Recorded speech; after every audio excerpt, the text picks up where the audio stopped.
అనేక సార్లు మనకు అనిపిస్తుంది, నాకు ఎందుకు ఈ జీవితంలో ఈ పోరాటంలో దేవుని నమ్ముకున్న తర్వాత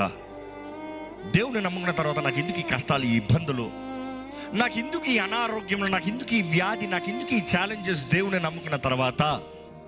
కానీ జ్ఞాపకం చేసుకోవాలి, దేవుడు మన జీవితంలో పోరాటాలు అనుమతిస్తాం, దేవుడు మన జీవితంలో కష్టాలు అనుమతిస్తాం, మనల్ని ముంచివేయాలని, నాశనం చేయాలని, మనల్ని చంపేయాలని కాదు. కానీ మనం విశ్వాసంలో ఎదగాలని, బలముతో జీవించాలని, బలం కలిగిన వారుగా, శక్తి కలిగిన వారుగా, నెమ్మదితో అన్ని విషయంలో ఒక వీరుడు, ఒక వారియర్స్ మైండ్ సెట్, ఒక వీరుడు మనస్తత్వం కలిగిన వానిగా బ్రతకాలని దేవుడు ఆశపడుతున్నాడు.